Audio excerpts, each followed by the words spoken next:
latest top tips, reviews and advice, please subscribe below. Hello and welcome to Attwoolls Outdoors with me, Mike. Sending you guys a bit of a review video on a product from Outdoor Revolutions. With me here today, I've got the Outdoor Revolution Cayman Air. So the Cayman Air sits almost in the kind of Cayman range. It's a bit of a complicated range because everything's named Cayman, but there's only one model that's Cayman like this. So we've got this, which is obviously the inflatable, and it's available also in a poled model as well. So you like the idea and the concept of this, that we've done a separate video review on it in its poled form. And also it's worth bearing in mind that there's a slightly smaller version of this model as well, which is called the Cayman Air Midi, which is 2.5 meters by 2.5 meters, rather than the normal one, which is 3.5 by 3.5. So again, different options to go for. Overall, we've got kind of Outdoor Revs 120 HD material, basically 70 denier, runs about a 3,000 mil hydrostatic head, so it's really nice and waterproof. The idea being is almost like a gazebo or an extra shelter that you can put onto the awning itself. Really nice and versatile, and got some features which we'll go through obviously in this video. It's inflatable, so it's quick and easy to pitch. You can see from my own Attwoolls pitching and packing video, I think the whole thing took me about 6-7 minutes to pitch on my own, which means it's great for sort of weekend use, or if you need to use it for a bit longer spells, you can also do that as well.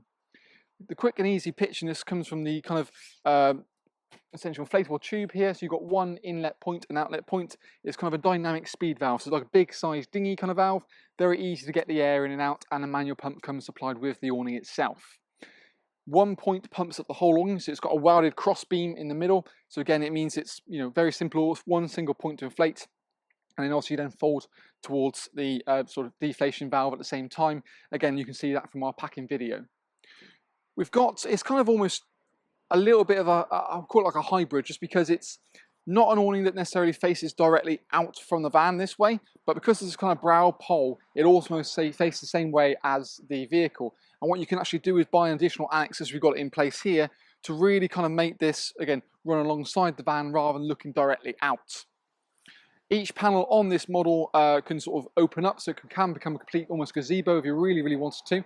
And obviously, like I said, this kind of canopy that's built onto it, which uses a fiberglass pole, is really going to be your rain-safe door in and out of the main body of the awning. You've got guy ropes obviously everywhere, to obviously get tension, and an easy runner system, so you can get the right amount of tension as you see fit. And at the bottom we've got kind of like a little webbing strap, which you can get great tension on as well. Really nice big clear windows throughout the actual awning itself.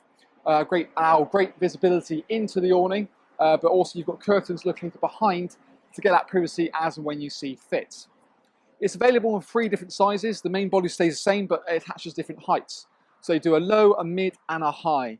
The low basically goes from 180 to 220, the mid's 220 to 255, and then the high is 255 up to 305. So it depends on what vehicle you're looking to fix it to.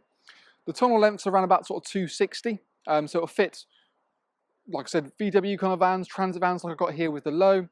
Even when you go up to the midline vans, your Ducatos and that sort of thing, it will happily, you just about squeeze the door in.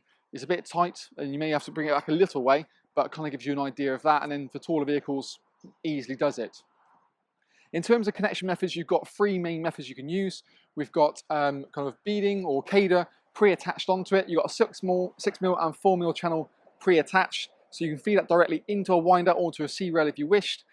Again, I wouldn't really recommend this, just because when you come and drive away, you can't really move either of the models. So a driveway fixing kit, I would say, would be an essential for this, and it allows you to connect and disconnect with a lot more ease.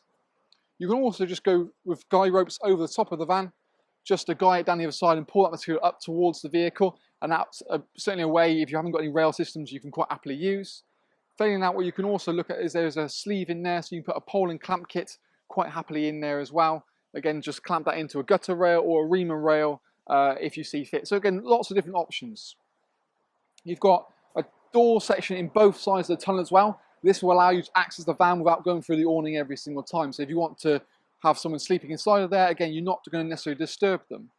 Adjustment heights works really nicely. So you've got a webbing strap located here to adjust it and get at looking a bit nice and taut, to making that door actually usable. You've also got elasticated cord down the side, so you can bunch that up and really make that fit sort of doubly nice. The tunnel section will roll back, and it's got little toggle points located down here. And as we kind of work our way around, what we can kind of see, the front panel, if we call it the front, can open up, so you've got additional zips to create almost like a little veranda kind of style. So you can kind of drop that down, fold that over, have a bit of airflow in. Failing that, you can quite happily kind of open up from right to left or left to right, so it depends on how you want to kind of utilize the door. And each side's got its own little kind of bit of cord to kind of open up like so.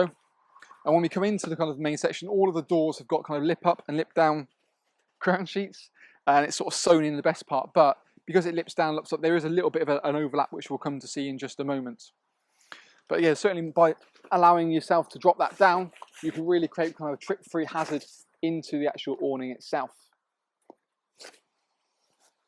Other things to mention is, as we kind of come round to what's going to be the side or directly opposite the roller shutter, the door itself, we've got a mesh door built in here as well, so you've got airflow into the awning without having to worry about the bugs. You've got a high level ventilation point as well to help with sort of circulate the air and fight off condensation. And we've got a really nice, again, clear window next to the mesh door. This panel, again, will open up kind of all the way open if you wanted to roll that back. Again, kind of really open up section. The back panel where we've got currently the Annex is just a normal plain panel, so it matches the material.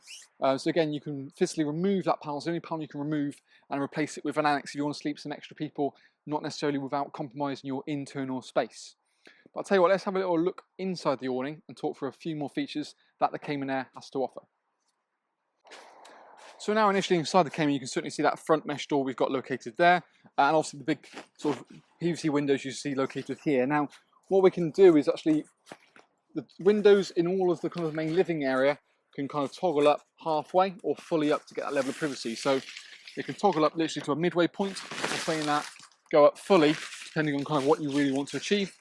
And also what I quite like about kind of the sort of the front and, should we call it, side panels, and actually to be fair, the back panels, like I said, is because you can certainly open them all up, admittedly not detach the kind of front and side.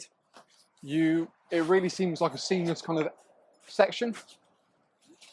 You've also got an external cover for this main door area, but we can open that up. You've got little retaining clips as well by the zips in the middle of the panel, just to make sure that you're not necessarily putting too much strain on the zip itself.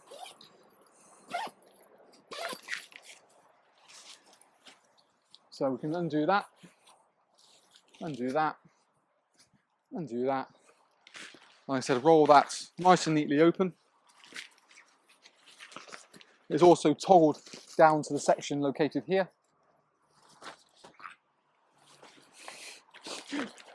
Gonna watch those elastics.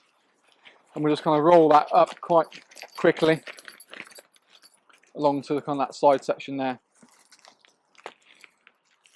So you've got sort of two toggle points on that point there. But then, like I said, we've got the flap at the front here, so that can either obviously toggle up, or we can drop that down and get it nice and flat. In the kind of main body of the awning, you can see there's a great sort of depth. The angles sort of come in a little bit just because of the nature of the actual kind of, well, the dome or the crossover point. And we've got the Annex in here as well. Into the tunnel section at the back, the door can actually open from right to left or left to right, depending on how you want to use it. Just because that's brilliant means that if you've got, say, like a California van, you can put it on the other side and it will kind of mimic what your sliding door does. So it means it's more, you know, universal for any kind of van. So what we'll do is, because we've got a normal kind of UK van, we'll kind of mimic that idea.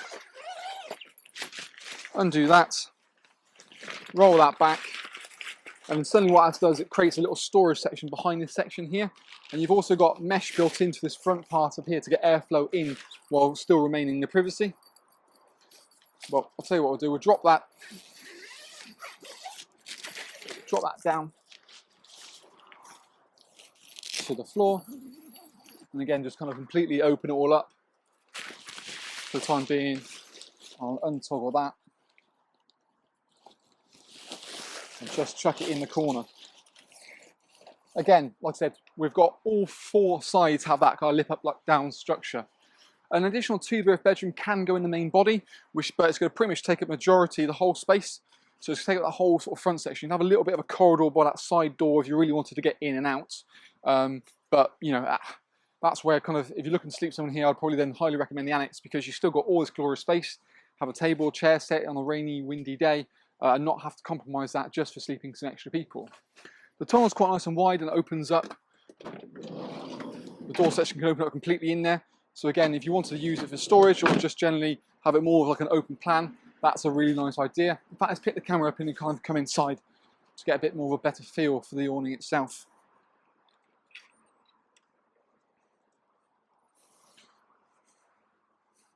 So the first thing also we can look at is that nice big sort of annex section. Really nice and big. You can quite happily sort of fit probably even 3 people in there, but really it's more meant to be kind of a 2-berthish, I'd say. But then you've got a nice big vent at the back, as well as a little hook for a hanging point for a lantern. Little pockets built into the kind of annex down there to sort of mean you can actually more than happily, you know, put your keys, phones, books, that sort of stuff out the way. And it's got its own front door as well, so you can completely enclose it. So when you're using the normal awning itself, everything can hide away out of sight. You've also got a hanging point for a lantern located here, and then Velcro tabs leading down. You can quite happily use kind of the little flaps to put the cable quite neatly out the way. That's a little clip again for kind of the bedroom. You can probably see the lugs on the floor, so just kind of there, and how much space that would leave you in that doorway, about enough for maybe a dog or 2. Also things to mention, you've got these Velcro kind of strips located here. These are basically for up and down lighters to give more light into the awning itself. And again, the tunnel section, as we can see, we've got that kind of door situated in there. Really have probably not pitched the tunnel quite as nicely as I could have done, but then the higher rising point means that you've got a great sort of flow down to the awning itself. As we kind of look through the outside, in fact we'll come out the side door, well the front door as I've been calling it. So you kind of come out there, we'll kind of do a little kind of 360 around it. So all in all, it's a really nice model, certainly very versatile. It's something that's kind of in many ways been in kind of Outdoor Rev's range for a while, but I think they've revamped it really for 21 and it's kind of carried on and looking really smart. Just gives you more flexibility and it's a solid model. The nearest kind of competitor I'd say to this is going to be looking like the Camper Crossair. Very similar in terms of spec, similar kind of features. Admittedly, the brow kind of canopy is more at the front here, and you've got the ability of adding an annex on either side if you really wanted to. But I still think there's more things to it. You've got an extra door in the tunnel section. Obviously, the ground sheet's basically more sewn in. So I think it's got a little more, you know, a little bit of poise to it. But again, it's horses, of course, is what you intend to use it for and what you want to use it for in general. For more information about this particular product and all of the height sizes as well, you can check the link below this video. It'll take you straight through to our website where we've got all the information at a touch of a button. We've also got things like the itemized list of all the features, pack sizes, pack weights, floor dimensions, other videos relating to this as well in terms of pitching the Annex. And yeah, also the pitching video of this as well, and bundle deals and yeah, pretty much everything you need to know, to be fair. By all means, let us know what you think of it. If you've got one previously or anything you'd love to see kind of them bring out, you can always comment in the box below or kind of contact us directly via our email address. But essentially that is kind of our video review on the Outdoor Revolution Cayman Air, obviously in the 3 sizes, the low, mid and also the high.